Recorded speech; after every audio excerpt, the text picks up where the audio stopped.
Assalamualaikum warahmatullahi wabarakatuh. Edisi apa yang akan kita bahas malam hari ini?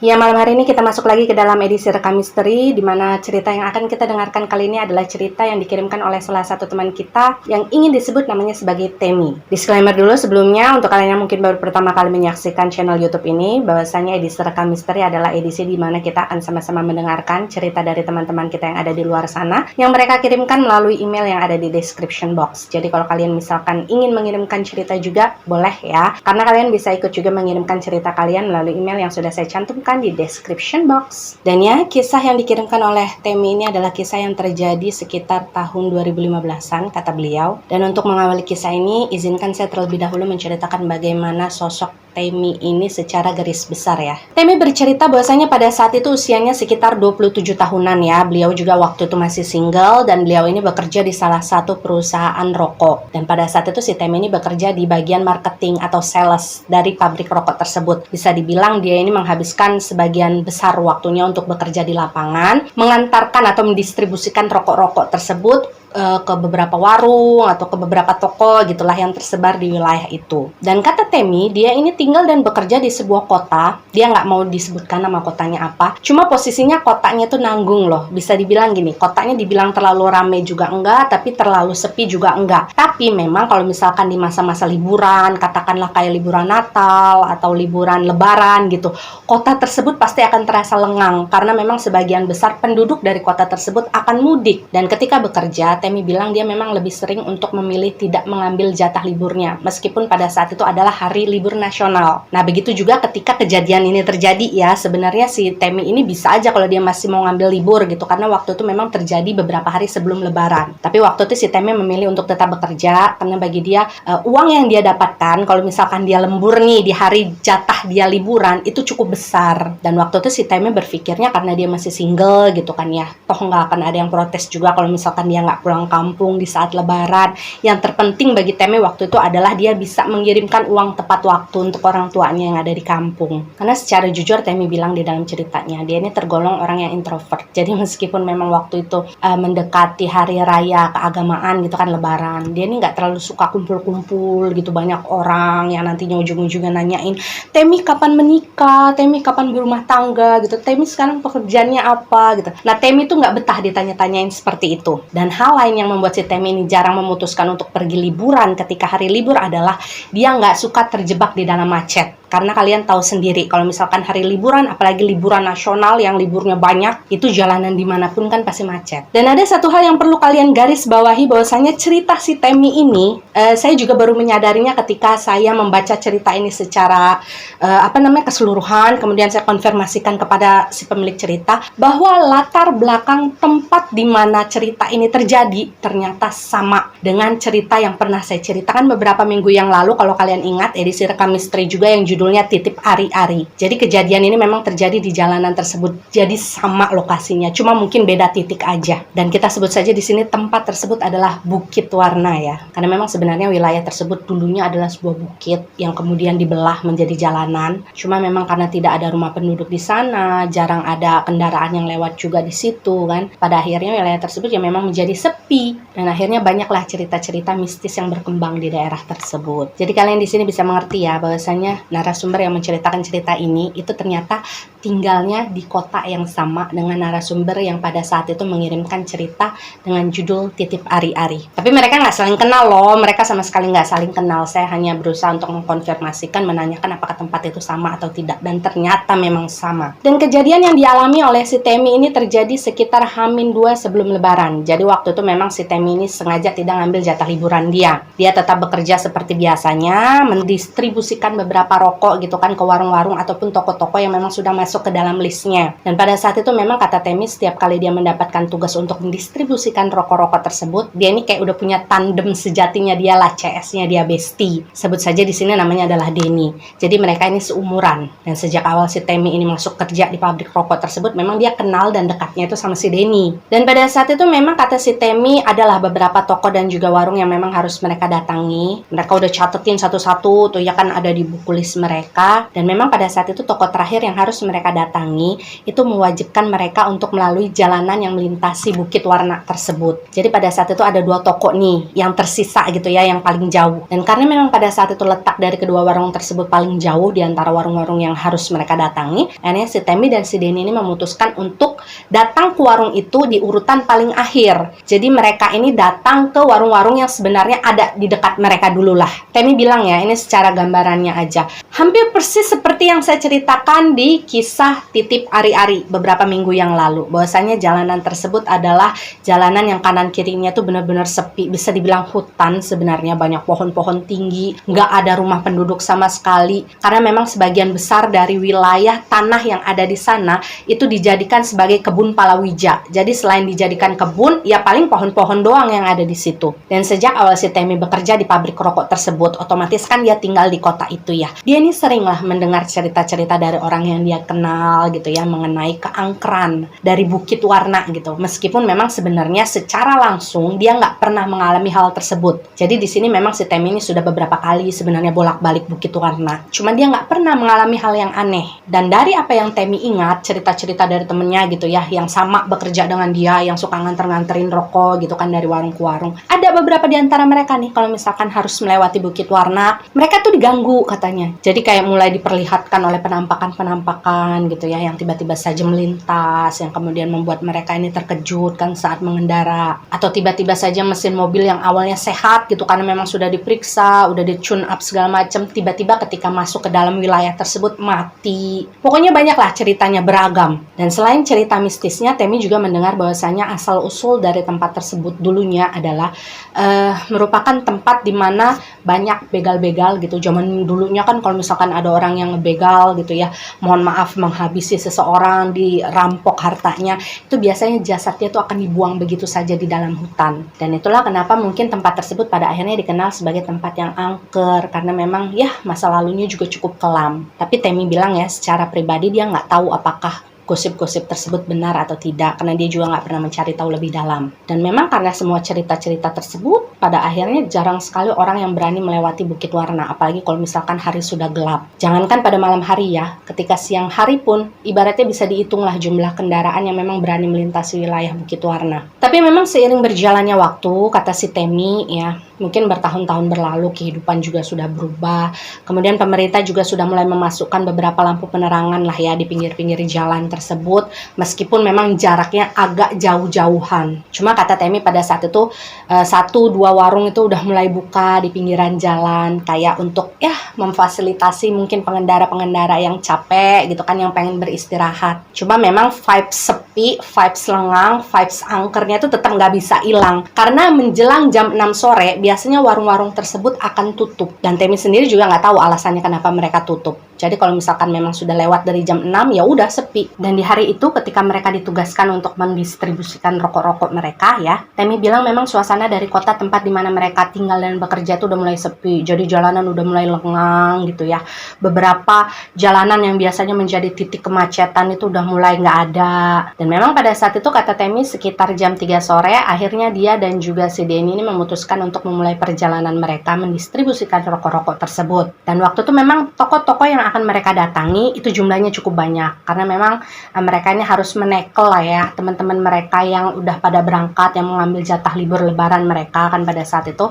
Akhirnya si Temi ini kayak apa ya, double job gitu loh, mengambil pekerjaan mereka, dibantuin gitu supaya bisa mengantarkan rokok-rokok tersebut. Dan Temi bilang pada saat itu mungkin saking sibuknya dia ya, karena kan sepi, kantor, pabrik itu sepi, nggak terlalu banyak orang. Untuk memasukkan kardus-kardus rokok ke dalam mobil box yang mereka bawa, itu pun harus dia dan juga si Denny sendiri. Akhirnya Denny lupa lah makan siang. Dan rasa lapar itu kayak nggak kerasa gitu sama si Temi. Dia terlalu fokus untuk mengerjakan pekerjaannya, kan bolak-balik ke sana ke sini mendatain warung mana aja yang udah kita datengin, terus tujuan kita selanjutnya kemana. Dan ketika akhirnya Temi serta si Denny ini sudah hampir selesai untuk mengantarkan rokok-rokok tersebut, Temi baru menyadari bahwasanya pada saat itu sudah sekitar jam 5:30 sore. Dan ketika kemudian si Temi membaca lagi list toko di mana yang harus mereka datangi, waktu itu si Temi melihat dengan jelas, oh, tinggal 2 toko lagi nih.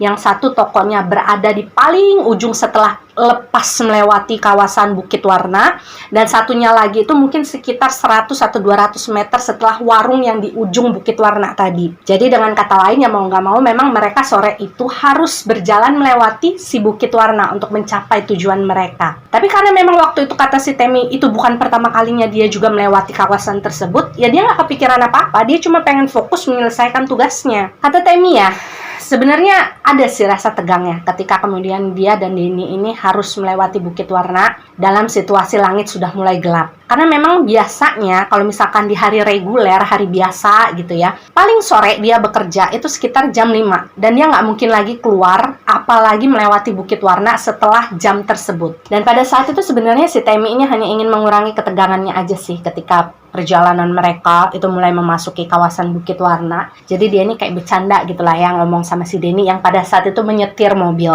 Dan waktu itu si Temi bilang gini, wah kebetulan ya kita bisa lewat kawasan sini malam-malam. Dan waktu itu kata Temi, si Denny ini cuma membalas candaan dia dengan sebuah senyuman.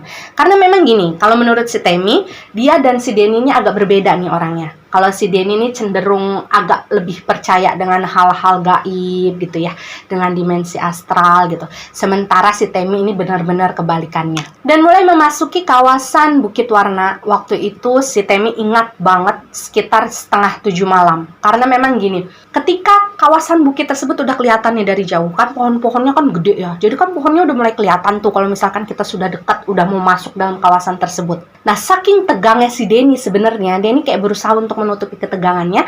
Jadi Denny kayak terus-terusan ngelihat jam lagi gitu. Terus-terusan ngeliat jam lagi gitu, sambil diam-diam memperhatikan daerah sekitar. Dan memang pada saat itu kata Temi, gelapnya bukan main dan sepinya bukan main. Kendaraan yang melintas atau berpapasan dengan mereka pada saat itu benar-benar bisa dihitung dengan jari. Dan entah kenapa kata Temi, dia yang biasanya sangat skeptis dengan hal-hal yang berbau mistis gitu kan ya, kayak ya mungkin bisa dibilang meremehkan lah ya. Pada saat itu, ketika dia melewati kawasan tersebut, dia ngerasa sekujur badannya tuh kayak mulai merinding gitu loh. Apalagi ketika kemudian Temi ini menyadari bahwasanya penerangan yang menerangi mereka malam hari itu benar-benar hanya berasal dari cahaya bulan, cahaya lampunya mereka, sama cahaya lampu jalanan yang letaknya itu benar-benar saling jauh-jauhan. Temi juga merasa aneh pada saat itu, karena dia ngerasa, kenapa ya saya kok diem aja? Biasanya saya ini ngomong dulu, biasanya ada aja yang pengen saya bicarakan dengan si Denny. Tapi nggak tahu kenapa saat itu, di malam itu, dia bawaannya cuma pengen diem. Dan karena sebenarnya si Temi ini juga ngerasa tegang di dalam hatinya, kalau dia diem, otomatis kan rasa tegangnya itu semakin menjadi-jadi ya. Sementara kalau si Denny memang orangnya agak pendiam gitu, orangnya nggak banyak bicara. Dan mungkin karena lama-kelamaan ngerasa nggak enak di dalam mobil berdua, nggak ngomong apa-apa, sementara di luar mereka juga sepi, nggak ada siapa-siapa, nggak ada apa-apa juga. Akhirnya si Temi ini memutuskan untuk ya ngajak si Denny ini bercanda lah, bicara, ngobrol. Waktu itu si Temi bilang gini sama si Denny, Den, ngobrol kayak cerita apa kayak gitu Den, sepi banget. Denny sempat tertawa pada saat itu, dan sambil dia terus nyetir gitu ya dengan tenangnya, akhirnya si Denny ini menceritakanlah sesuatu yang justru membuat si Temi ini ngerasa nambah merinding gitu. Maksudnya kayak ini suasana udah begini, kita diem aja, nggak ada siapa-siapa, di luar gelap, ngapain cerita seperti itu? Dan kalau kalian pengen tahu apa yang diceritakan Denny pada saat itu, jadi gini, waktu itu si Denny ini menceritakan bahwasanya dia pernah mendengar cerita dari teman-temannya gitu kan, lah ya biasalah tongkrongan yang ada di sana, bahwasanya nggak jauh dari tempat dimana sekarang mereka ini sedang berjalan gitu ya, which is yang ada di dalam Bukit Warna, itu dulunya pernah terjadi sebuah kecelakaan. Jadi kecelakaannya itu ada sebuah truk truknya tuh kayak remnya tuh blong gitu ya. Kemudian dia banting setir, menabrak sebuah warung, kemudian menyeruduk sebuah pohon besar. Dan akibat kecelakaan tersebut, sopir dan juga kernet dari truk tersebut meninggal di tempat. Dan setelah kejadian tersebut, menurut si Denny ya, dari cerita yang dia dengar, arwah penasaran dari si supir dan juga si kernet yang meninggal dunia pada saat itu masih sering bergentayangan. Astagfirullahaladzim. Gentayangannya gimana? Jadi kata Denny, kedua arwah penasaran tersebut sering muncul tiba-tiba di pinggir jalan gitu ya, sambil memberikan tanda kalau misalkan ada mobil lewat. Jadi kayak seolah-olah mereka tuh kayak minta berhenti gitu ya, dan minta pertolongan. Jadi kalau kalian mau bayangkan, mereka tuh kayak cawek-cawek tangan gini loh, biar mobil yang lagi lewat itu berhenti. Dan biasanya kalau ada mobil yang berhenti, mereka itu akan minta numpang naik ke mobil tersebut, tapi ketika sudah melewati Bukit Warna, kedua orang tersebut akan menghilang. Dan pada saat itu Denny juga bercerita bahwasanya yang meninggal dunia dalam kejadian tersebut ya bukan hanya si sopir dan kernetnya juga, tapi keseluruhan orang yang ada di dalam warung yang sebelumnya diseruduk oleh truk tersebut. Jadi memang bukan hanya 2 orang yang meninggal dunia, banyak. Tapi secara pastinya Denny juga nggak tahu, karena dia kan juga dengar dari orang ceritanya. Tapi yang Denny tahu adalah saking sepinya kondisi jalanan Bukit Warna ketika kecelakaan tersebut terjadi, para jenazah-jenazah yang meninggal dunia di titik tersebut ya, itu baru ditemukan oleh orang lain beberapa hari kemudian. Dan itu pun karena kebetulan ada kendaraan yang lewat dan melihat ada truk yang udah agak nungging gitu karena dia habis nabrak pohon. Dan baru setelah itulah jenazah dari si supir, kernet, dan beberapa orang yang ada di warung yang sebelumnya ditabrak itu ditemukan dan dievakuasi. Dan karena memang ditemukannya sudah beberapa hari setelah jenazah meninggal dunia, otomatis kondisinya jenazah kan sudah tidak layak lagi ya, sudah mulai bengkak-bengkak dan mengeluarkan bau yang tidak sedap. Dan pada saat itu si Temi ini cuma bisa diam sambil terus mendengarkan ceritanya si Denny.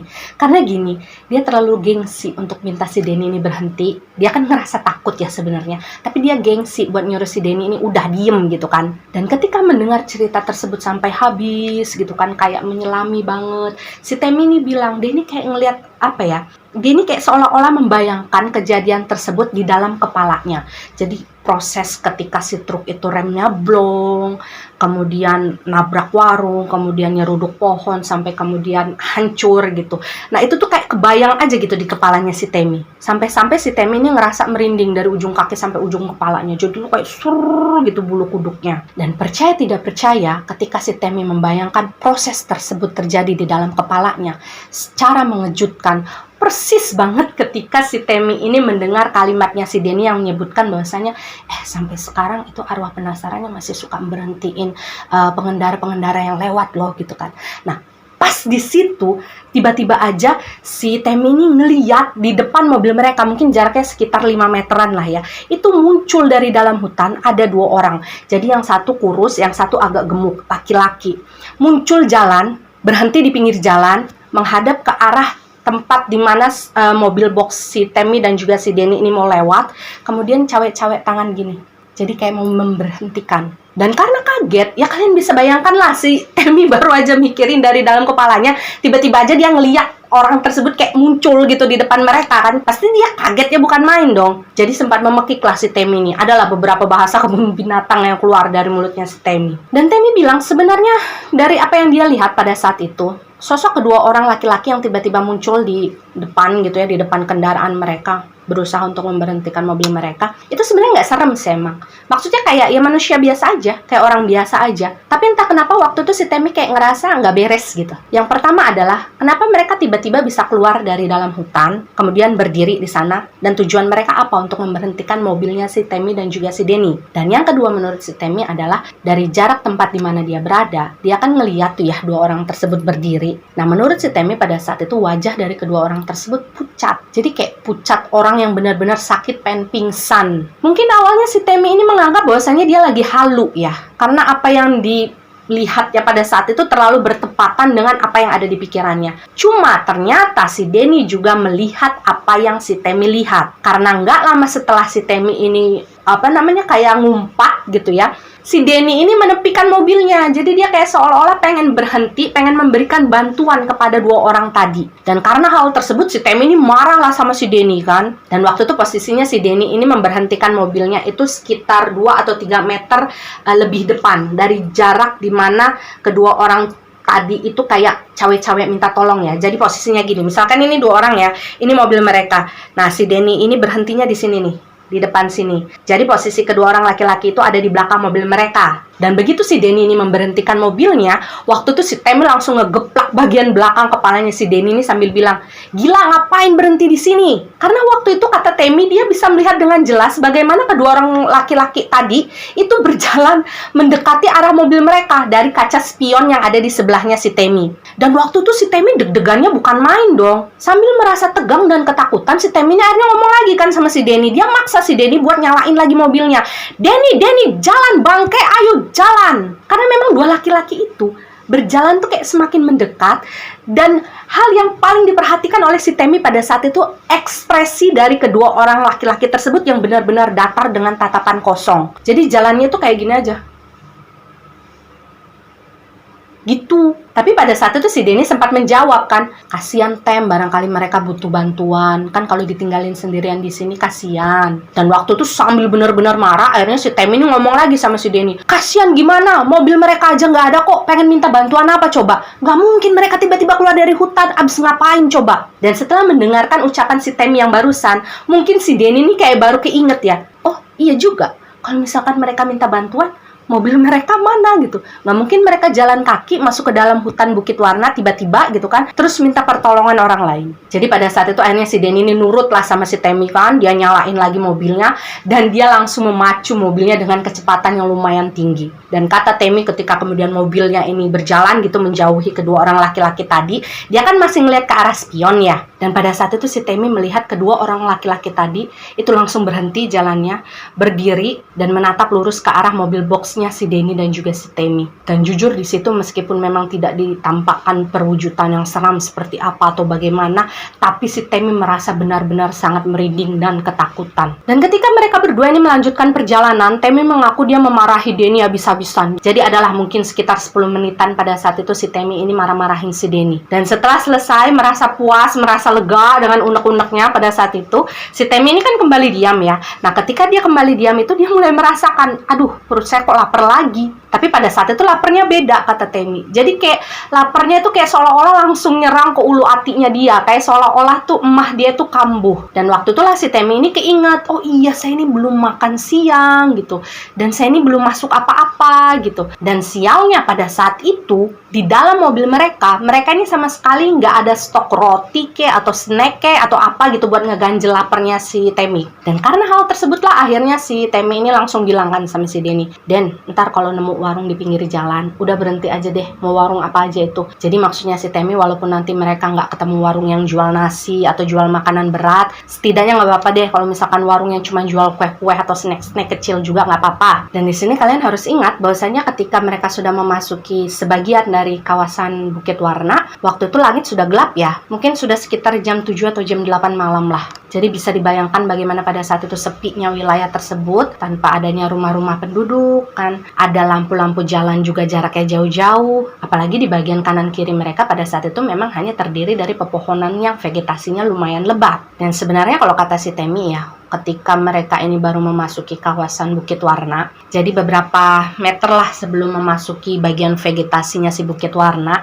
itu masih ada memang beberapa warung yang berjejer gitu. Mungkin karena belum terlalu malam juga, cuman kan pada saat itu si Temi belum kerasa lapar ya perutnya. Nah memang ketika mereka ini masuk lagi ke dalam bagian dari Bukit Warna, itu udah benar-benar sepi total, nggak ada warung sama sekali. Dan berjalan mungkin sekitar 15 menit kemudian, jadi waktu itu situasinya adalah si Temi ini lagi ngetik pesan buat beberapa partner kerjanya lah ya, kayak ya note-note yang penting melalui ponsel yang dia bawa. Jadi dia memang tidak memperhatikan jalanan yang ada di depan dia. Nah pada saat itu si Denny ini kayak menepikan mobilnya, jadi kayak memperlambat laju mobilnya gitu. Meskipun pada saat itu si Temi ini tidak memperhatikan jalan, cuma kan dia bisa dong merasakan kalau misalkan laju mobil yang dia naiki yang awalnya kencang itu perlahan lambat. Jadi waktu itu di dalam pikirannya si Temi sambil terus ngetik gitu ya, oh mungkin si Denny sudah menemukan warung dan dia mau menepi. Dan waktu itu memang cukup banyak pesan yang harus si Temi ini copy paste kirim gitulah ya kalau kata si Temi. Pokoknya dia sibuk lah sama ponselnya. Nah waktu itu si Denny ini udah benar-benar memberhentikan mobilnya nih, jadi gitu. Bahkan si Temi ini mendengar pada saat itu si Denny ini sempat narik rem tangan. Dan di bagian ini kalian harus ingat baik-baik ya, bagian percakapan ini. Ketika kemudian mobil tersebut berhenti sambil terus mengetik sesuatu di ponselnya, si Temi ini kan bertanya kepada si Denny, "Udah ketemu warung ya, Den?" Dan pada saat itu dengan sangat yakin bahwasannya dia sadar, Temi ini mendengar jawaban yang diberikan oleh si Denny sebelum dia turun dari mobil. Menurut si Temi, waktu itu si Denny ngejawabnya gini, "Ya, udah ketemu warung. Katanya kamu lapar. Saya juga mau ngopi dulu ah." Jadi kalian perlu ingat ya, itu adalah jawaban si Denny menurut versinya si Temi. Dan waktu itu Temi bilang memang si Denny ini keluar dari mobilnya duluan sebelum menunggu si Temi ini selesai dengan urusannya yang ada di ponsel. Mungkin sekitar 2 atau 3 menit kemudian lah ya, akhirnya si Temi ini selesai gitu kan mengetik segala sesuatunya. Dia simpan lagi ponselnya, dia rapihkan lagi nota-nota yang ada di pangkuannya kan pada saat itu. Dia masukkan ke dalam laci dashboard mobil.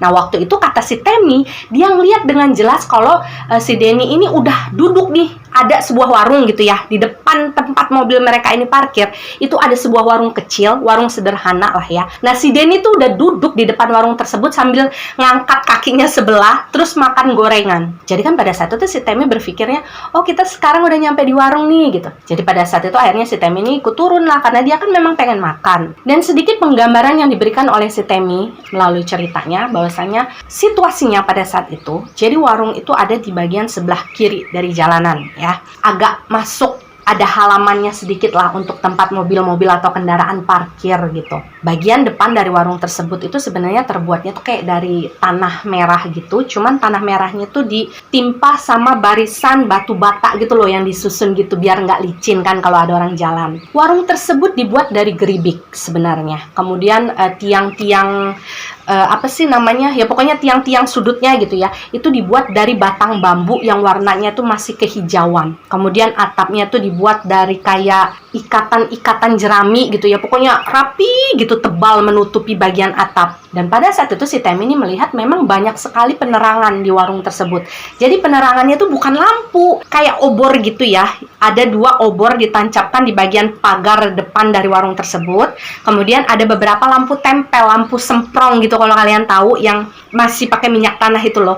Nah itu ditempelin di bagian depan dari warung tersebut dan di bagian dari dalam warung tersebut. Tapi anehnya adalah gini, si Temi juga tidak bisa menjelaskan dengan kata-kata. Cuma anehnya pada saat itu yang dia rasakan adalah meskipun pada saat itu warung itu hanya diterangi dengan lampu-lampu tradisional seperti itu, tapi dia merasa suasana di warung tersebut itu terang loh. Dan pada saat itu ketika si Temi ini berjalan mendekati warung tersebut, ada beberapa kursi dan meja, jadi kayak set-set gitu, tapi kursinya tuh yang dibuat dari kayu zaman dulu itu loh guys. Kalian mudah-mudahan bisa membayangkan ya. Jadi di sini meja, kemudian ada kursi panjang gitu kan 2. Di sini ada meja lagi, ada kursi panjang 2. Nah, itu letaknya agak dekat dengan lahan parkir dari warung tersebut. Sementara ada lagi 2 kursi panjang yang gak ada senderan itu. Kursi yang biasanya kalian lihat kalau lagi di warteg-warteg gitulah. Nah, itu letaknya ada di bagian depan dari etalase yang ada di warung tersebut. Dan di etalase warung tersebut itu ada berbagai macam lauk-lauk, nasi gitulah ya.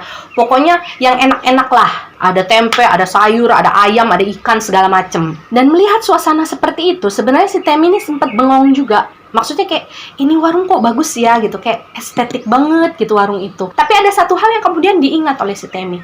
Perasaan saya sering dia lewat jalanan ini, tapi kok saya nggak pernah lihat ya ada warung ini. Tapi pada saat itu si Temi kepikirannya gini, mungkin beberapa minggu yang lalu kan dia nggak dapet jatah untuk mengantarkan rokok yang tokonya itu harus melewati wilayah Bukit Warna gitu kan.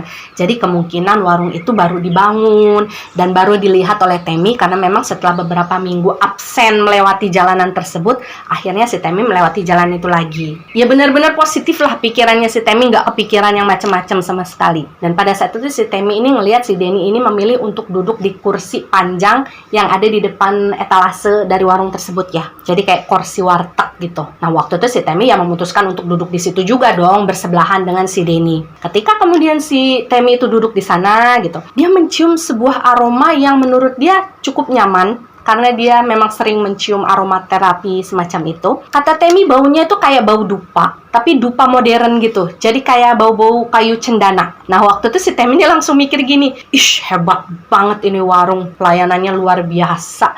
Sampai dia memikirkan untuk menyalakan aromaterapi demi kenyamanan para pembeli yang ada di warung. Dan ketika si Temi ini duduk di sebelahnya si Denny, otomatis di depan mereka ini kan pasti ada meja ya, meja yang cukup besar lah ya. Nah, di atas meja tersebut ada beberapa jajanan. Jadi kayak ada buah-buahan tradisional gitulah, kayak buah jeruk, ada buah salak, pisang susu gitu. Kemudian ada gorengan juga. Tapi yang pada saat itu menarik perhatiannya si Temi adalah ketika dia melihat ada beberapa jajanan.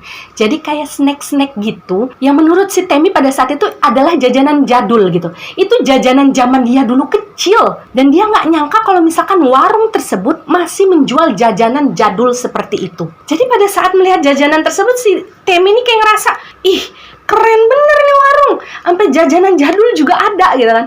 Dan pada saat itu dia sampai nyolek si Denny, nunjukin, lihat deh, jajanan jadul ada di sini. Dan waktu itu si Denny menanggapinya cuma ketawa-ketawa aja. Dan setelah duduk di sana, kemudian ada seorang ibu-ibu, kita sebut saja namanya adalah Ibu Ita. Nah, Ibu Ita ini adalah pemilik dari warung yang didatangi oleh si Temi dan juga si Denny. Pada saat itu menurut Temi orangnya ramah, jadi orangnya itu mungil ya, maksudnya nggak terlalu tinggi, kemudian badannya itu agak berisi. Dan sepenglihatannya si Temi pada saat itu, Ibu Ita ini memakai baju berwarna merah. Jadi merahnya itu merah gelap, merah marun. Kemudian di depannya dia memakai celemek warna biru. Secara penampilan Ibu Ita ini rambutnya kayak diikat ke belakang gitu ya, kayak dicepol ke belakang. Suaranya juga khas gitu. Jadi suaranya tuh kayak agak cempreng-cempreng tapi tipis. Ketika melihat kedatangan Temi di warungnya, pada saat itu Ibu Ita ini menawarkan lah, pengen pesan apa mas? Sekali lagi kita sebut saja nama dari pemilik warung tersebut adalah Ibu Ita lah ya, biar lebih gampang kita berceritanya. Dan ketika Ibu Ita ini menanyakan si Temi pengen memesan apa pada saat itu, setelah melihat beberapa saat gitu ya, nggak tahu kenapa si Temi ini kayak ngerasa nggak nafsu gitu ngelihat makanan-makanan yang dipajang di dalam etalase. Padahal sebenarnya makanannya enak-enak. Maksudnya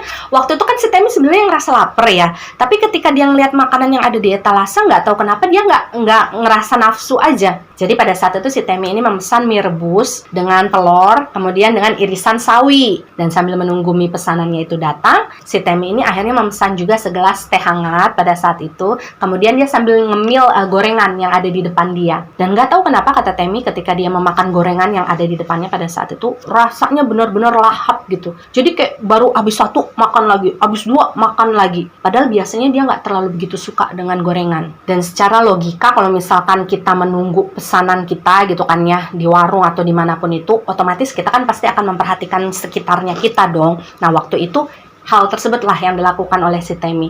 Jadi sambil nunggu gitu kan ya, dia ngeliat nih ke sekeliling dia, ke kanan kiri, ke bagian belakang. Dan pada saat itu si Temi ini baru sadar bahwasanya yang sedang beristirahat di warung tersebut ya memang bukan hanya si Temi dan juga si Denny saja. Jadi memang ada beberapa orang di warung tersebut. Mungkin ada sekitar 5-6 orang lah kata si Temi. Tapi waktu itu mereka memang memilih untuk duduk di kayak set bangku sama meja yang ada di dekat area parkir itu. Tapi memang dari apa yang Temi lihat saat itu, nggak ada satupun orang yang sedang berada di warung tersebut itu kayak lagi berbicara gitu. Jadi semuanya tuh kayak diem aja.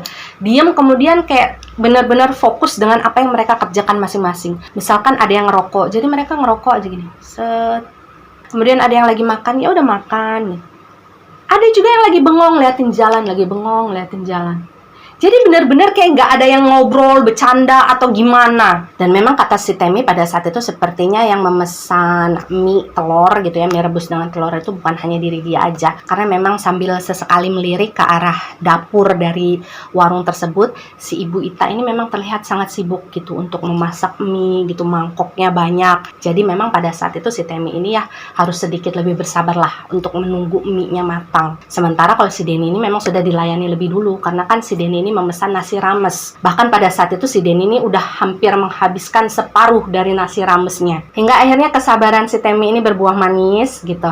Setelah menunggu cukup lama, akhirnya Ibu Ita itu membawakanlah mangkok berisi mie ke hadapannya si Temi. Dan kalian harus membayangkan ini situasinya ya, supaya ya kurang lebih kalian bisa ikut merasakan bagaimana situasi yang dialami oleh si Temi pada saat itu. Jadi kata Temi, ketika mie-nya baru aja nyampe di depan dia baru aja pengen nyuapin mie tersebut tersebut masuk ke dalam mulutnya, tiba-tiba saja dia mendengar seperti ada suara truk itu masuk ke dalam parkiran dari warung tersebut. Kalian tentu tahu kan ya, kalau misalkan truk mau parkir di dekat kita, pasti kan bunyinya kedengeran dong. Nah, waktu itu si Temi ini kayak nengok ke belakang.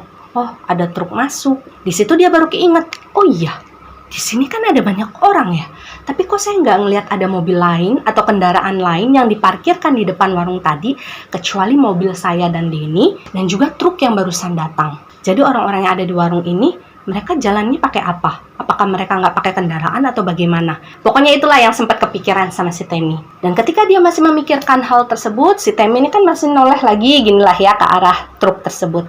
Dia ngelihat ada 2 orang turun. Jadi satu dari kursi pengemudi, yang satu dari kursi kernet. Nah, waktu itu kedua orang tersebut jalan nih, masuk ke dalam area warung. Nah, ketika melihat kedua orang tersebut jalan, si Temi ini langsung di dalam kepalanya tuh ya, kayak langsung tak gitu. Kayak keinget sesuatu, tapi dia nggak bisa inget itu apa, paham nggak? Karena si Temi ini bilang, wajah dari kedua orang yang turun dari truk tersebut itu sama sekali nggak asing. Jadi kayak seolah-olah tuh Temi pernah melihat 2 orang tersebut sebelumnya, tapi dia nggak inget di mana. Cuma kan karena si Temi ini harus menjaga perasaan orang dong ya, nggak mungkin dia ngeliatin terus orang tersebut gitu kan. Akhirnya si Temi ini ya udahlah pura-pura mengalihkan pandangannya, dia lanjut minum teh manisnya terlebih dahulu. Dan kebetulan waktu itu 2 orang yang baru turun dari truk tadi memilih untuk duduk di sebelahnya si Denny. Jadi mereka sama-sama duduk di bangku panjang yang ada di depan etalase warung. Jadi pada saat itu memang posisinya si Temi, si Denny, dan kedua orang tadi. Otomatis karena jarak mereka berdekatan, akhirnya si Temi ini kan bisa lah yang sesekali ngelirik gitu diam-diam sambil memperhatikan wajah mereka. Dan waktu itu si Temi masih yakin, saya pernah ngelihat mereka, tapi di mana gitu. Dan karena memang si Temi bilang dia adalah tipe-tipe orang yang nggak bisa kepikiran kayak gitu. Jadi dia harus benar-benar tahu, dia harus benar-benar yakin dulu memecahkan misteri tersebut, baru dia bisa ngerasa tenang. Jadi akhirnya si Temi ini memutuskan untuk pura-pura ngambil jajanan gitu lah ya di depan meja sambil diam-diam ngelirik gini, ngeliat, ngambil gitu. Terus duduk lagi. Ntar dia ngambil sesuatu lagi sambil ngelirik, terus duduk lagi. Dan akhirnya setelah beberapa menit berusaha untuk mengingat-ingat, akhirnya si Temi berhasil mengingat di mana dia pernah melihat sosok 2 laki-laki yang turun dari truk tadi sebelumnya. Dan saya yakin kalian juga bisa menebak di mana si Temi pernah melihat sosok 2 laki-laki tadi. Ya, jadi sosok 2 laki-laki tersebut adalah sosok yang sebelumnya dilihat oleh Temi sempat tiba-tiba keluar dari dalam hutan, berdiri di tengah jalan, melambai-lambaikan tangan untuk memberhentikan mobil boxnya si Temi dan juga si Denny. Dan Temi yakin benar bahwasanya 2 orang tadi itu adalah orang yang sama dengan 2 orang yang tiba-tiba saja muncul sebelumnya. Dan karena terlalu terkejut dengan apa yang baru saja dia ingat, akhirnya si Temi ini agak ya kehilangan kontrol lah. Tadinya kan dia mau pura-pura nggak ngelirik ke arah kedua orang tadi kan. Akhirnya dia kelepasan, dia ngelirik 2 orang tadi gini gitu cukup lama, hingga pada akhirnya salah satu dari orang tadi yang badannya agak berisi ya, itu menoleh ke arah si Temi. Jadi mereka tuh sempat saling tatapan mata beberapa detik lah gitu ya. Dan kata Temi waktu itu, tatapan dari orang yang melihat ke arah dia itu benar-benar kosong. Jadi dia kayak cuma gini doang nih, nengok. Kayak gitu doang, natap ke arah si Temi. Yang pada saat itu dipikirkan oleh si Denny hanya sekedar perasaan gak enak aja gitu. Maksudnya kayak, aduh gua kegapnya lagi ngeliatin orang. Dan waktu itu si Temi ini langsung mengalihkan pandangannya. Jadi dia kayak pura-pura fokus dengan urusan dia sendiri lah. Temi pada saat itu memainkan sendoknya di dalam mangkok mie-nya. Jadi dia belum menyantap mie-nya sama sekali, tapi dia lagi mainin mie-nya gitu ya, pakai sendok sambil memikirkan sesuatu di dalam kepalanya. Jadi pada saat itu si Temi mikir gini, kok 2 orang itu bawa truk ya? Tadi perasaan ketika 2 orang itu berusaha untuk memberhentikan mobil, kayaknya nggak ada truk deh di dekat mereka. Apa jangan-jangan tadi truknya nggak kelihatan ya sama saya? Apa mereka tadi itu sebenarnya benar-benar minta tolong sama saya? Duh, saya jadi nggak enak. Waktu itu pikirannya si Temi seperti itu. Dan jujur saja, si Temi juga nggak tahu apa yang kemudian terjadi sama diri dia ketika dia berusaha untuk mensugesti diri dia dengan pemikiran-pemikiran positif tersebut. Jadi dia memikirkan segala macam plot twist yang mengantarkan dia ke arah yang lebih positif lah ya. Dia nggak mau tersugesti dengan hal-hal negatif intinya. Ketika dia sedang berusaha untuk melupakan hal itu semua, dia baru mau nyendok mie-nya, tiba-tiba saja si Temi ini ngerasa perutnya nggak enak. Nggak enaknya tuh nggak enak mual gitu loh. Jadi kayak bener-bener kepengen muntah yang nggak bisa ditahan. ulu hatinya tuh sakit banget. Dan waktu itu Temi mikirnya, aduh mah saya ini kumat nih kayaknya, karena memang sudah terlalu lama kan dia nggak ngisi perutnya dengan makanan. Dan waktu itu si Temi ini sempat ngomong sama si Denny, Den, kayaknya saya masuk angin deh Den, perutnya mual. Tapi pada saat itu si Denny cuma bilang gini, aduh saya nggak bawa minyak kayu putih Tem. Dan kata Temi, nggak tahu apakah itu perasaan dia aja atau tidak, ketika si Denny menanggapi ucapannya pada saat itu, dia ngerasa si Denny ini kok agak cuek ya sama dia. Padahal biasanya si Denny ini orangnya sangat care gitu sama si Temi. Cuma ya udahlah ya, waktu itu si Temi nggak mau terlalu memikirkan karena memang betul-betul badannya kerasa nggak enak. Dan dalam keadaan seperti itu, si Temi ini berusaha untuk menenangkan dirinya. Dia narik nafas panjang gitu kan ya. Waktu itu kebetulan masih tersisa setengah gelas teh manis yang sebelumnya dia pesan. Jadi si Temi ini agak meluruskan badannya ke belakang begini gitu ya. Kemudian dia minum sisa teh hangatnya. Dan di sanalah kemudian tiba-tiba terjadi sesuatu yang tidak pernah Temi bayangkan sebelumnya. Dia baru selesai minum teh hangatnya gitu ya. Kemudian tiba-tiba saja dia mencium aroma yang sangat tidak sedap. Aroma yang betul-betul membuat si Temi ini udah nggak bisa lagi menahan muntahnya. Jadi pada saat itu gelas yang lagi dia pegang langsung dia letakkan di atas meja. Dan saking tidak enaknya aroma yang dicium oleh si Temi pada saat itu, si Temi ini sampai nutup hidungnya gini loh. Tapi si Temi ini masih berusaha untuk bersikap elegan ya. Karena dia nggak mau terlihat mencolok gitu. Dia nggak mau menyinggung perasaan ibu pemilik warung. Si Temi ini ngelirik dulu nih ke bagian kanan, ke bagian kiri, ke bagian belakang. Maksudnya pada saat itu dia pengen memastikan ini yang nyium aroma nggak enak ini cuma dia sendiri, apa yang lain juga nyium nih. Dan ketika dia memperhatikan sekitarnya, si Temi ini sama sekali nggak ngelihat ada reaksi orang-orang yang ada di warung tersebut ya, itu sama dengan dia. Jadi orang-orang lain itu kayak masih santai aja dengan urusan mereka. Ada yang masih makan, ada yang masih ngerokok. Bahkan pada saat itu si Denny yang duduk di sebelah dia, itu lagi asyik mainin handphone. Jadi kayak sama sekali nggak terganggu dengan aroma tidak sedap tersebut. Dan kalau mau digambarkan bagaimana aroma yang pada saat itu dicium sama si Temi, menurut Temi waktu itu, kalian bisa bayangkan bau daging yang kalian biarkan busuk ya berhari-hari. Kemudian kalian simpan ke dalam sebuah kulkas yang nggak kalian colokin listriknya. Jadi kulkasnya mati, daging busuk tersebut ada di dalam kulkas selama beberapa hari. Setelah beberapa hari kalian buka itu kulkas. Nah, baunya menyeruaknya seperti itu. Jadi bukan hanya sekedar bau bangkai. Jadi kayak ada sedikit bau-bau anyir darah gitu dari aroma tersebut. Temi berusaha untuk menahan muntahannya karena dia juga nggak enak ya. Waktu itu kan ada beberapa pengunjung warung yang lagi makan gitu. Kan nggak lucu gitu, nggak sopan kalau misalkan dia muntah di sana. Takutnya mengganggu nafsu makan orang tersebut. Tapi semakin si Temi ini berusaha untuk menahan rasa mualnya, apa yang ada di dalam perutnya itu kayak nonjok dia gitu loh. Kayak pengen dikeluarin, kayak maksa pengen keluar. Akhirnya pada saat itu si Temi yang udah nggak tahan, dia langsung berdiri dari kursinya. Bahkan dia nggak sempat lagi pamitan dengan si Denny yang ada di sebelahnya. Dia berlari kecil sejauh yang dia bisa ya. Setidaknya nggak adalah orang yang di warung tersebut melihat kalau dia pada saat itu muntah. Dan pada saat itu si Temi ini akhirnya berhenti, mungkin jaraknya sekitar 5 meter lah dari warung. Jadi masih dalam satu area lahan parkir dari warung tersebut ya. Nah, di bagian pojok dari tempat di mana si Temi berhenti itu ada sebuah pohon besar, tapi hanya tersisa separohnya aja. Jadi dari bagian akar sampai sebagian batangnya aja. Nah, bagian atasnya itu patah, nggak tahu patahannya kemana. Si Temi juga nggak ngeliat. Waktu itu si Temi berdiri di situ, muntahlah seluruh isi perutnya. Dan waktu dia muntah, kata Temi ya, dia masih bisa mencium aroma yang tidak sedap tersebut dengan sangat jelas. Jadi aroma tersebut sama sekali tidak berkurang, apalagi menghilang. Karena menurut logikanya si Temi kan gini, kalau misalkan aroma tidak sedap itu berasal dari warung tadi, harusnya kan ketika kemudian si Temi ini menjauh, setidaknya aroma tersebut akan berkurang atau menipis lah ya. Tapi itu nggak sama sekali, aroma nggak sedap itu masih tetap si Temi cium, bahkan ketika dia berada di titik tersebut. Dan ada satu hal lagi yang kemudian membuat si Temi ini merasa kaget luar biasa. Ketika dia muntah ya, seluruh isi perutnya itu betul-betul dia keluarkan. Jadi semua yang sudah dia makan tadi di warung itu keluar semua. Dan ketika dia sudah merasa lega, otomatis si Temi ini kan memperhatikan ya apa saja yang sudah dia muntahkan tadi. Dan waktu itu kagetnya si Temi, dia melihat ada seperti cacing belatung kecil-kecil gitu, itu lagi uget-uget di dalam muntahan yang dimuntahin sama si Temi. Jadi waktu itu si Temi kan shock ya. Maksudnya ya ampun, saya habis makan apa kok tiba-tiba di muntahan saya ada belatungnya. Dan belum selesai shocknya si Temi pada saat itu, tiba-tiba saja ada suara seseorang yang bicara. Jadi orang tersebut itu kayak lagi berdiri di sebelahnya Temi tapi agak belakang. Orang tersebut bilang gini, Kenapa muntahnya di situ? Dan otomatis si Temi langsung menoleh dong ke arah suara yang bicara kepada dia. Dan waktu itu kata Temi, orang yang sedang bicara dengan dia itu adalah sosok laki-laki yang tubuhnya tambun. Jadi yang waktu itu turun dari posisi jok supir. Jadi pada saat itu dengan sangat jelas si Temi ini kan berhadapan, paling jaraknya sekitar 2 meter.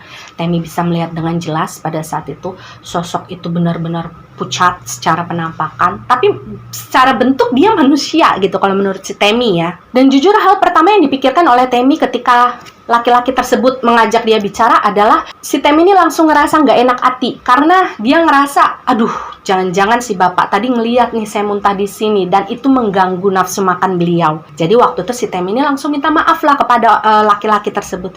Iya pak, maaf, kayaknya saya lagi masuk angin jadi saya muntah. Tapi saat itu kata Temi ya, pria tersebut kan nggak langsung merespon balik pernyataannya si Temi. Pada saat itu pria tersebut justru melangkah mendekat ke arah si Temi. Dan satu hal yang langsung diperhatikan oleh Temi pada saat itu, sosok laki-laki tersebut berjalan dengan langkah yang pincang. Jadi salah satu kakinya dari laki-laki tersebut ternyata ada lukanya di bagian tulang keringnya. Jadi lukanya itu menganga cukup lebar. Dan mau nggak mau kan pandangannya si Temi pada saat itu pasti tertuju ke arah kaki bapak tersebut dong. Dan sambil berjalan mendekat ke arah Temi, waktu itu sosok laki-laki tadi langsung ngebentak si Temi. Dan itu membuat si Temi sangat kaget. Karena dia nggak nyangka dia bakal dibentak seperti itu. Laki-laki itu bilang gini, jangan muntah di situ. Temi bilang sebenarnya dia juga ngerasa nggak terima ya karena dimarahin seperti itu. Kenal enggak tiba-tiba marahin gitu kan. Cuma waktu itu si Temi berusaha untuk tidak terpancing gitu kan ya. Dia berusaha untuk tetap bicara dalam nada baik-baik gitu ya. Waktu itu si Temi cuma bilang gini, iya pak, maaf ya, sebenarnya saya juga sudah berusaha untuk mencari tempat yang agak jauh buat muntah, tapi saya minta maaf kalau misalkan masih tetap mengganggu kenyamanannya bapak. Dan waktu itu kalian tahu bapak tersebut bilang apa kepada si Temi? Sambil tetap dengan menggunakan nada marah ya, laki-laki tadi bilang gini sama Temi, tapi itu tempat saya, jangan muntah di situ. Dan sambil laki-laki tersebut ngomong, tangannya itu sambil menunjuk ke arah bagian bawah tempat di mana si Temi berdiri. Jadi mungkin sekitar 2 jengkal lah ya dari kaki kirinya si Temi itu berada. Dan karena waktu itu dia ngelihat bapak-bapak tersebut nunjuk ke arah kaki dia berdiri, otomatis si Temi ini kan langsung nengok ke bawah dong. Dan kalian tahu nggak apa yang kemudian dilihat oleh Temi? Ada di bawah kakinya, nggak jauh dari kaki kirinya. Jadi kalau kalian mau membayangkan, kurang lebih seperti ini penggambarannya. Kalian bayangkan ada satu jasad yang ditimbun di dalam tanah, oke? Tapi bagian dari batas leher sampai ke wajah, tanahnya itu terbuka. Jadi pada saat itu yang terlihat oleh Temi di bawah kakinya adalah terdapat sebuah wajah dari seseorang yang mungkin bisa dibilang itu adalah mayat atau apa, entah gitu ya. Yang terlihat dari batas leher sampai bagian kepalanya saja. Dan kata Temi, wajah yang dia lihat pada saat itu, secara bentuk rangkanya itu benar-benar udah hancur. Jadi nggak bulat kayak kita sekarang. Jadi kayak udah miring-miring gitulah ya.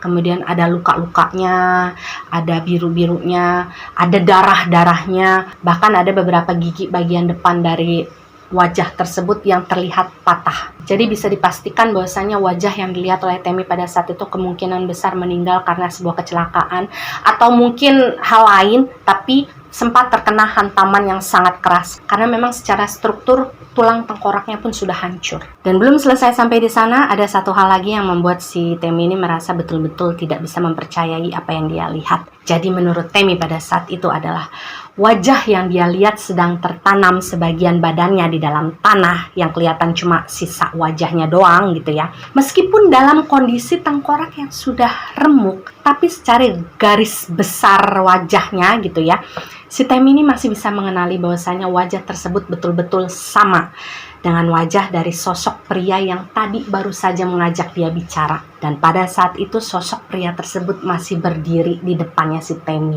Jadi kalian bisa bayangkan betapa lemasnya lutut si Temi pada saat itu. Waktu itu si Temi cuma bisa jatuh ngeringkuk gitu ya di atas tanah sambil nutup mulutnya dengan kedua tangan karena dia nggak tahu apa yang harus dia lakukan lagi pada saat itu. Dan di tengah ketakutannya tersebut, tiba-tiba saja dari arah sampingnya yang sebelah sana gitu ya, dia mendengar ada suara mobil yang nabrak sesuatu gitu ya. Jadi kayak brok brok brok brok brok brok gitu. Dan ketika kemudian si Temi ini menoleh ke arah sana, dia melihat truk, jadi ada sebuah truk gitu ya, itu menabrak area warung tempat di mana dia dan Denny sebelumnya singgah. Jadi warung tersebut hancur rata setelah ditabrak oleh truk tersebut. Dan truk itu nggak berhenti aja sampai di sana. Setelah dia selesai menabrak warung tersebut, mungkin karena remnya blong, jadi si supirnya mungkin banting setir gitu ya. Mobil tersebut kembali melaju. Waktu itu menuju ke arah pohon besar yang sebelumnya tempat di mana si Temi itu muntah. Dan waktu itu si Temi kaget dong, karena dia ngerasa apa yang dia lihat itu benar-benar kayak kenyataan. Jadi karena dia sempat melihat truk tersebut kayak berjalan ke arah dia, Temi ini sampai harus melompat. Dia betul-betul melompat berusaha untuk menyelamatkan diri karena dia takut keserempet sama truk tersebut. Dan anehnya adalah ketika kemudian si Temi ini melompat gitu menghindar dari truk tersebut, dia melihat batang pohon tempat di mana sebelumnya dia muntah itu berdiri masih bagus. Maksudnya gini, kalau sebelumnya kan si Temi ngeliat tuh pohon tinggal separuh doang kan. Nah waktu itu pohonnya tuh utuh lagi. Dan kemudian baru patah sebagian setelah truk tadi menghantam pohon tersebut dengan sangat keras. Patahlah batang pohon tersebut, jatuh ke tanah. Jadi semua yang dilihat oleh si Temi pada saat itu betul-betul kayak sebuah kenyataan yang benar-benar dipertontonkan di hadapan si Temi pada saat itu dalam sepersekian detik. Pada saat itu si Temi ini sempat bengong ya beberapa detik. Antara kaget, panik, dan juga takut. Dia nggak tahu apa yang terjadi pada saat itu kan. Nafasnya terengah-engah. Dia melihat bagaimana bagian depan dari truk tersebut betul-betul ringsek. Dan saat itu si Temi juga melihat bagaimana kondisi dari supir dan juga kernet yang cukup parah ya. Kalau si supir langsung jatuh ke tanah, jadi posisinya itu pintu truk tersebut kan terbuka ya. Nah, jenazah si supir itu kayak meluncur ke bawah, jadi letaknya memang di tanah. Sementara kalau si kernet itu kejepit di dalam bagian mobil. Si Temi sempat mengenali truk yang waktu itu menabrak pohon tersebut. Dan dia yakin benar bahwasanya truk tersebut adalah truk yang sebelumnya dia lihat parkir di area parkir warung. Dan dia juga sebenarnya nggak ngerti apa yang terjadi pada dia saat itu. Kenapa dia bisa melihat dua kejadian dalam satu waktu yang bersamaan. Dan sempat terbengong-bengong oleh kenyataan yang memang sangat mengejutkan si Temi. Akhirnya si Temi ini teringat dengan sosok Denny. Kalau kalian ingat, si Denny kan masih ada di dalam warung tadi kan. Sementara sekarang warungnya sudah rata karena abis ditabrak sama truk tadi. Waktu itu si Temi langsung bangkit kan, dia langsung berdiri, dia lari sekencang mungkin ke arah warung tersebut sambil manggil-manggil nama Denny. Denny, Denny, Denny gitu kan. Tapi langkah kaki si Temi nggak sanggup untuk mencapai bagian dari warung tadi. Karena kata Temi, ketika dia mungkin jaraknya sekitar 2 meteran dari lokasi di mana warung tersebut berdiri dan saat itu sudah rata, itu darah sudah berceceran di mana-mana. Bahkan mohon maaf ya, ada beberapa anggota badan dari para korban yang pada saat itu mungkin terlepas dari badannya mereka akibat tabrakan tadi, itu berceceran gitu, kayak terburai di sana dan di sini. Dan waktu itu pikirannya si Temi udah jelek aja gitu, maksudnya kayak ini Denny nggak mungkin selamat deh, kayaknya Denny nggak mungkin selamat dalam kejadian ini. Jadi pada saat itu yang bisa dilakukan oleh si Temi ini cuma nangis aja. Jadi dia ngeringkuk, dia duduk ngeringkuk sambil nangis sesenggukan ngebayangin nasib temennya. Dan sampai di sini, kalian tahu nggak apa yang kemudian terjadi kepada si Temi ketika dia sedang meringkuk, menangis, meraung-raung sambil memanggil-manggil nama si Denny. Jadi pada saat itu kata Temi, tiba-tiba aja ada yang memukul punggungnya dari belakang. Sambil manggil-manggil namanya si Temi. Temi. Dan si Temi ini sampai harus ditampar 2 kali bolak-balik oleh sosok yang memanggil dia tersebut, hingga pada akhirnya si Temi ini berhenti menangis dan melihat kenyataan yang sangat mengejutkan di depan matanya. Jadi pada saat itu Temi melihat ada sosok Denny. Ya, si Denny temennya tadi itu lagi berdiri di belakang dia, berusaha untuk menyadarkan si Temi. Waktu itu dengan raut wajah kebingungan, si Denny ini nanya sama si Temi, "Kamu kenapa, Tem? Kamu kenapa kok nangis?" Tapi waktu itu kata Temi nggak tahu kenapa tiba-tiba saja lidahnya tuh terasa kaku.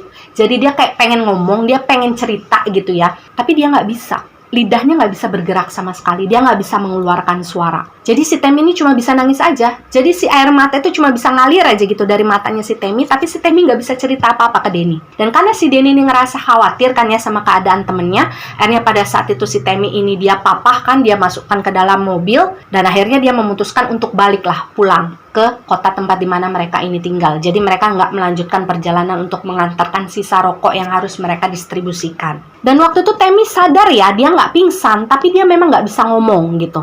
Dia tahu ketika kemudian si Denny ini memutuskan untuk berhenti sebentar di sebuah pom bensin untuk mengisi bensin, dan si Denny ini menyempatkan diri untuk menelpon bos mereka. Dan si Denny memang menceritakan segala sesuatu yang terjadi pada dirinya si Temi. Dan waktu itu kata si Denny ini ngomong gitu ya sama si Temi, kata bos, malam ini kamu pulang dulu. Nanti besok pagi saya jemput kamu lagi, kita pergi ke rumahnya bos. Nanti kamu akan disembuhkan di sana. Jadi pada saat itu ya sudahlah, Temi nurut-nurut aja gitu kan, karena dia juga nggak bisa berbuat apa-apa.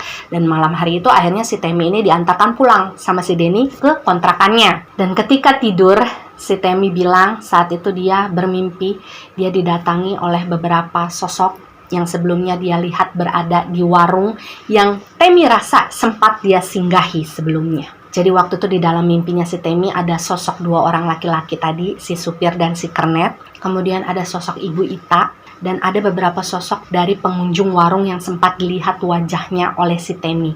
Jadi si Temi ini walaupun tidak berbicara dengan mereka, tapi si Temi ini ingat. Dan waktu itu kata Temi, sosok-sosok tersebut sebenarnya nggak melakukan apapun di dalam mimpinya si Temi. Mereka hanya berdiri kayak seolah-olah hanya melihat si Temi aja dari kejauhan. Dan waktu itu satu hal yang sangat disadari oleh si Temi dari mimpinya tersebut adalah, kalau kalian ingat, ketika si Temi ini pertama kali melihat sosok Ibu Ita yang waktu itu bertanya, Mas mau mesen apa gitu kan di warungnya, kan Ibu Ita ini sepenglihatannya si Temi menggunakan baju berwarna marun kan. Ternyata pada kenyataannya adalah warna marun tersebut bukanlah warna bajunya Ibu Ita, tapi warna marun tersebut berasal dari darahnya Ibu Ita yang membasahi seluruh bajunya, karena dia juga merupakan salah satu korban dari tabrakan truk tersebut. Mimpi tersebut tidak berlangsung lama ya kalau kata Temi, karena dia segera terbangun dan sampai paginya lagi dia nggak bisa tidur. Dan keesokan paginya si Temi ini betul-betul dijemput oleh si Denny. Jadi mungkin sekitar jam 9 pagi lah ya, mereka waktu itu memang tidak bekerja. Temi bercerita pada saat itu dia langsung dibawa Denny memang ke rumah bos mereka. Sebut saja di sini nama bosnya adalah Pak Edwin ya. Nah, Pak Edwin ini adalah orang keturunan Chinese, Tionghoa. Ketika kemudian Temi sampai di rumah beliau, ternyata sudah ada seseorang. Kalau kata Temi gini loh, mungkin orang pintar dalam versi keturunan Tionghoanya. Jadi panggilannya itu adalah Akong. Karena memang Pak Edwin pada saat itu memperkenalkan sosok beliau dengan panggilan Akong. Kalau secara perawakan, beliau itu orangnya kurus, tinggi gitu ya. Kemudian rambutnya ubanan, kemudian punya jenggot yang cukup panjang. Dan wajahnya betul-betul Tionghoa gitu. Bahkan pada saat mengobati si Temi waktu itu, beliau sama sekali tidak berbicara dalam bahasa Indonesia. Jadi bahasanya juga bahasa Mandarin. Jadi memang waktu itu beliau ini hanya bisa ngobrol sama si Pak Edwin aja. Karena satu-satunya orang di situ yang bisa bahasa Mandarin kan Pak Edwin doang. Hal pertama yang dilakukan Akong tersebut kepada si Temi itu adalah memperhatikan wajahnya si Temi. Jadi waktu itu si Temi suruh membuka mulutnya, kemudian dilihat gitu sama si Akong kan. Waktu itu si Akong ini cuma ngegeleng-gelengin kepala gini aja. Tapi si Temi nggak berani nanya, ya kenapa gitu. Dan kemudian si Akong ini menyampaikan sesuatu lah kepada si Pak Edwin dalam bahasa Mandarin. Temi juga nggak ngerti artinya apa. Dan nggak lama kemudian beberapa orang suruhannya si Pak Edwin ini datang lah sambil membawa kayak semacam buah-buahan gitu ya. Buah-buahan sesajian mungkin gitu. Jadi yang sempat dilihat sama si Temi pada saat itu tuh kayak buah pir, tapi warnanya tuh kayak peach gitu kata dia. Kemudian ada jeruk mandarin yang gede-gede gitu ya. Kemudian ada sebotol arak sama dupa-dupaan. Nah, Temi melihat waktu itu si Akong ini kayak melakukan sebuah ritual di depan sebuah patung kecil berwarna emas gitu. Si Temi juga nggak mengerti itu patung apa. Yang jelas waktu itu si Akong membakar beberapa dupa di depan patung tersebut sambil membaca-baca mantra lah. Dan nggak lama setelah itu si Temi ini disuruh membuka mulutnya. Dan bagian lidahnya si Temi itu dikerok 3 kali oleh si Akong. Dan entah bagaimana ceritanya si Temi merasa ketika bagian lidahnya dikerok sama si Akong itu kayak ada rasa setrum gitu yang mengalir di dalam mulutnya dia. Dan setelah ritual tersebut selesai dilakukan, si Akong ini kemudian membereskan seluruh peralatannya gitu kan. Terus dia ngomong lagi sama Pak Edwin, dan gak lama setelah itu beliau berpamitan pulang. Dan setelah beliau berpamitan pulang, Temi dan juga si Denny ini gak langsung ikut pulang. Jadi mereka ini tetap berada di rumahnya Pak Edwin untuk beberapa saat lah gitu ya. Karena waktu itu Pak Edwin memang ingin bicara dengan si Temi dan juga si Denny.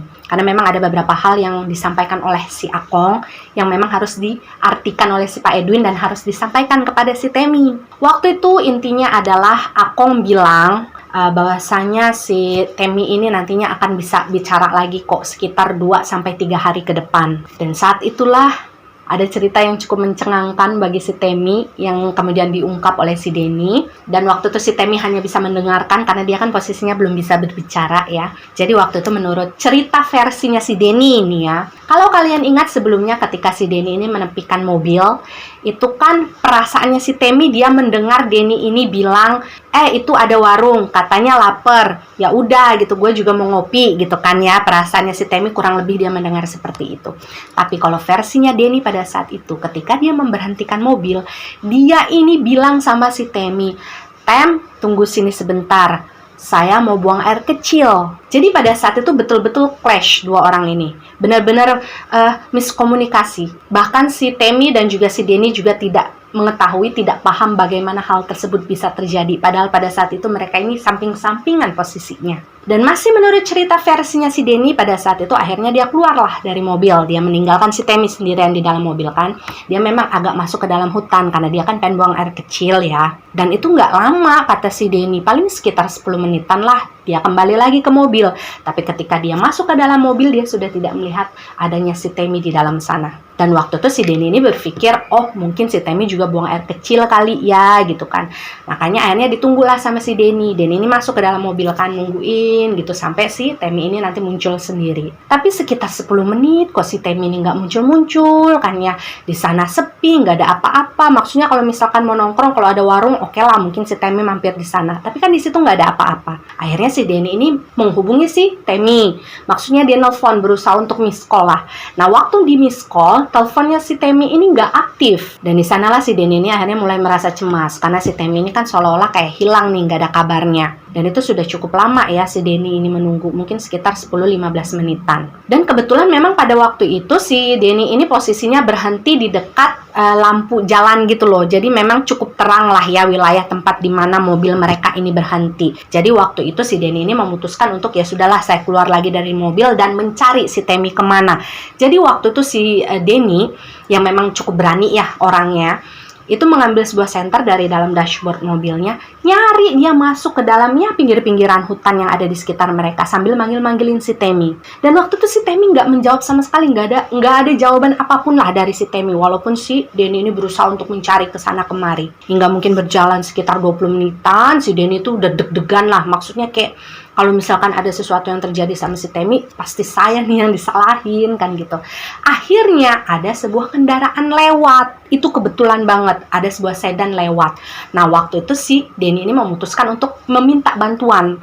Dia memberhentikan mobil tersebut dan akhirnya mobil tersebut berhenti. Dan ketika mobil tersebut berhenti, akhirnya si Denny ini menceritakanlah kepada si pengendara mobil tersebut kan, teman saya hilang, saya nggak bisa menemukan dia, Pak, tolong bantuin saya, temenin saya sebentar gitu. Kalau misalkan nanti kita nyari nggak ketemu lagi, tolong bantu saya untuk melaporkan ke kantor polisi, kayak kemana, kayak yang terdekat lah. Tapi baru aja mereka ngobrol di situ, ibaratnya kayak si Denny ini baru selesai menceritakan kronologinya aja, tiba-tiba saja si pengendara yang diberhentikan oleh si Denny tadi nunjuk ke arah belakangnya si Denny sambil bilang gini, Mas, itu teman kamu bukan? Dan pada saat itu si Denny ini langsung nengok dong ke belakang kan. Itu jaraknya mungkin sekitar 3 meteran lah dari posisi tempat di mana mobil boxnya si Denny ini parkir. Jadi di bagian agak depannya sana. Dan Denny terkejut dong ketika dia menengok, dia justru mendapati sosoknya si Temi lagi beneran duduk di situ, lagi ngeringkuk, nangis-nangis, ngeraung-ngeraung sambil nutupin mukanya. Terus dia manggil-manggilin namanya si Denny, Denny gitu kan. Karena si Denny ini yakin dia tuh bolak-balik di situ terus gitu loh. Tapi dari tadi dia nggak ngelihat ada sosok Temi di sana. Dan karena dia sudah merasa yakin bahwa saat itu dia sudah menemukan Temi, pada akhirnya dia ya sudahlah berterima kasih sama pengendara tadi yang sudah mau berhenti gitu kan, mau ngebantuin si Denny sebelumnya.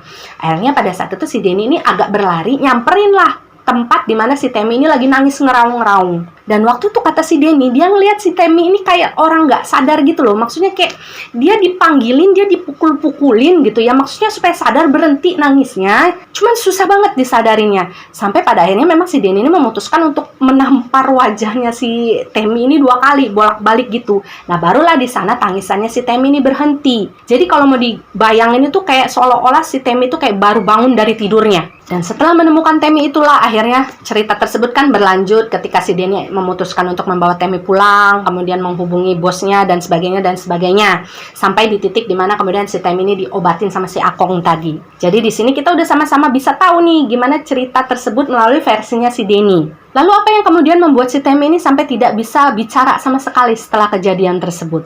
Jadi lidahnya kayak kerasa kaku. Nah waktu itu Pak Edwin sempat tertawa kecil lah gitu ya, mungkin ada rasa lucu gitu ketika si Akong ini menjelaskan apa yang terjadi pada saat itu. Menurut Akong pada saat itu apa yang terjadi pada diri Temi ini kalau secara medisnya gitu lah ya, secara logikanya kemungkinan disebabkan karena si Temi ini ngerasa terlalu shock dengan apa yang dia lihat, apa yang dia alami pada saat itu.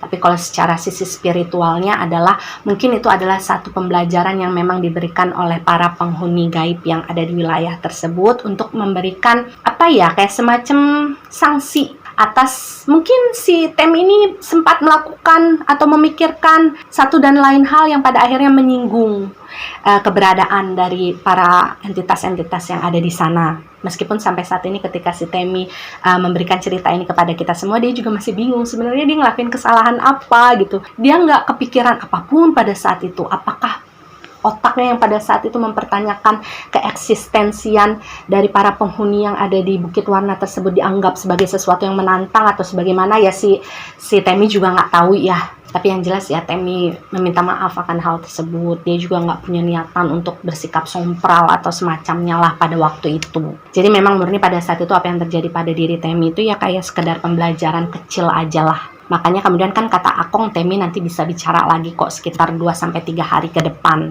Dan sedikit menyampaikan kisah yang sempat diceritakan oleh Akong, kemudian diterjemahkan oleh Pak Edwin kepada si Temi dan juga si Denny pada saat itu. Menurut penerawangan beliau, memang dulunya di titik dimana tempat si Temi itu merasa pernah melihat ada warung di situ, dia merasa sempat menyinggahi warung tersebut. Memang dulunya sempat ada warung, tapi itu udah lama banget, jauh sebelum si Temi ini bahkan sudah lahir. Dan memang kemudian warung tersebut menjadi salah satu korban kenaasan karena memang keberadaannya harus ditabrak oleh truk yang remnya blong pada saat itu. Dan memang semua orang yang berada di dalam warung tersebut, termasuk si ibu pemilik warung dan juga beberapa orang yang sempat berada di warung tersebut ketika kejadian tersebut berlangsung, itu meninggal dunia di tempat. Jadi memang yang menjadi korban pada saat itu bukan hanya si supir truk tersebut dan juga kernetnya, tapi banyak yang meninggal. Terlepas apakah pada saat itu yang mengganggu Temi itu adalah betul-betul arwah penasaran mereka atau bukan gitu ya. Tapi yang jelas memang mereka itu hanya ingin menunjukkan eksistensi mereka saja kepada si Temi yang mungkin waktu itu dinilai mereka terlalu sompral atau memiliki pikiran-pikiran yang kesannya menantang eksistensi dari mereka-mereka yang ada di sana. Dan jujur kata si Temi ketika dia mendengarkan cerita yang dijabarkan oleh si Pak Edwin melalui ceritanya si Akong gitu ya, dia sempat melirik ke arah si Denny. Jadi si Temi dan Denny ini sempat lirik-lirikan gitu. Karena kalau kalian ingat sebelumnya bahwasanya si Denny ini kan sempat menceritakan kalau dia dulu gitu pernah dengar temennya cerita bahwasanya di kawasan Bukit Warna itu memang pernah terjadi sebuah kecelakaan truk yang remnya blong, yang kemudian menabrak sebuah pohon, kemudian meninggal dunia dan jenazahnya baru ditemukan beberapa hari kemudian. Lalu apakah kecelakaan yang diceritakan oleh si Akong melalui penerawangannya tersebut memiliki kesamaan dengan kejadian yang sempat terlihat oleh si Temi dalam pengalaman spiritualnya pada saat itu adalah sama? Temi juga nggak tahu, karena dia sama sekali tidak ingin mencari tahu. Temi bilang sih dia kapok ya berurusan dengan hal-hal seperti itu. Dan Akong juga sempat menitipkan pesan ya kepada si Temi melalui Pak Edwin bahwasanya di depannya nanti, di masa depannya si Temi nanti, percaya atau tidak percaya si Temi ini dengan keberadaan dunia lain yang berdampingan dengan kehidupan kita, Akong meminta supaya si Temi ini tidak pernah sompral lagi dimanapun dia berada. Karena terkadang sesuatu yang tidak kita sadari, mungkin kita nggak sadar kalau kita udah kepikiran menantang mereka. Kadang kita juga nggak sadar kalau misalkan cara berpikir kita ini kayak udah sompral gitu kan ya kepada mereka-mereka yang ada di luar sana. Itu sebenarnya menyinggung keberadaan mereka. Jadi ya sama aja seperti manusia sih, kita juga kalau misalkan berada di satu tempat, kita tinggal di satu tempat, kemudian tiba-tiba ada orang asing yang datang, nggak ada permisi, nggak ada sopan santunnya sama sekali, kita juga marah kan. Nah begitu juga dengan mereka. Dan kata Temi di akhir ceritanya dia bilang memang betul apa yang dikatakan Akong, bahwasanya setelah 2-3 hari kemudian dia mulai bisa berbicara lagi, suaranya mulai muncul lagi. Tapi memang semua kejadian yang dia alami pada saat itu yang ketika dia merasa singgah di sebuah warung, dia merasa sedang makan bersama si Denny pada saat itu. Kemudian dia juga diperlihatkan kejadian yang menurut dia adalah sesuatu yang pernah terjadi di masa lalu mengenai kecelakaan yang terjadi menimpa warung dan juga supir dan kernet truk tersebut. Itu sama sekali tidak Tammy sampaikan kepada siapapun. Dia tidak menceritakan hal tersebut kepada siapapun. Jadi dia betul-betul menyimpan semua cerita itu di dalam hidupnya sendiri, dan dia baru menceritakan hal ini kepada kita semua melalui kita semua, karena Tammy bilang menceritakan pengalaman tersebut kepada orang-orang yang tidak dia kenal sama sekali itu jauh membuat dia merasa lebih tenang. Karena setidaknya kita-kita ini kan nggak kenal sama dia, jadi kita mau percaya atau enggak, ya kita nggak akan bisa menghujat si Tammy. Tapi yang jelas Tammy bilang bahwasanya apa yang terjadi pada dia saat itu adalah kenyataan, dan dia yakin benar, dia sadar benar bahwasanya apa yang dialaminya pada saat itu bukanlah halusinasi semata. Dan Tammy bilang semenjak kejadian tersebut memang cara pandangnya terhadap kehidupan itu berubah ya.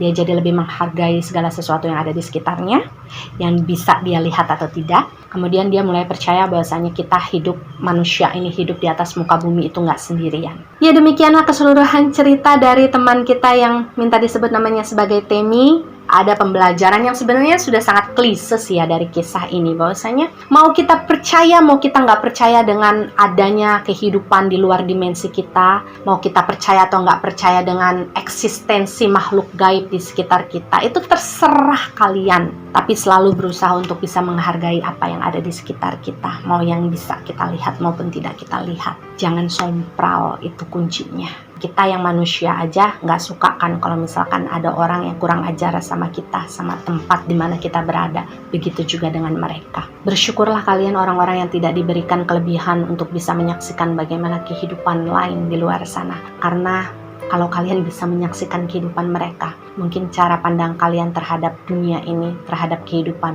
itu akan 180 derajat berbeda dengan apa yang kalian pikirkan sekarang. Bersyukur kalian masih bisa berjalan dengan tenang, bisa hangout dengan tenang, bisa keluar sana-sini dengan tenang, tanpa harus menyaksikan dunia lain yang juga sedang menyaksikan dunia kalian. Dan ya, selesai sudah cerita mengenai pengalaman yang dialami oleh teman kita, sebut saja namanya adalah Tammy ya. Terima kasih karena sudah mengirimkan ceritanya. Salam buat keluarga, salam juga buat Denny. Semoga sekarang kehidupan kalian sudah berjalan dengan aman, tentram. Semoga kalian selalu berada dalam lindungan Tuhan Yang Maha Esa. Amin ya rabbal alamin. Dan ya, percaya atau tidak itu adalah hak kalian sebagai penonton setia. Jika kalian percaya dengan cerita ini, maka jadikan cerita ini sebagai pengalaman. Jika kalian tidak percaya dengan cerita ini, maka cukup jadikan cerita ini sebagai dongeng malam biasa. Jangan lupa di like, di komen, dan di share supaya teman-teman kalian bisa ikut menonton video ini. Sampai jumpa di video-video berikutnya. Wassalamualaikum warahmatullahi wabarakatuh. Sehat-sehat selalu ya kalian.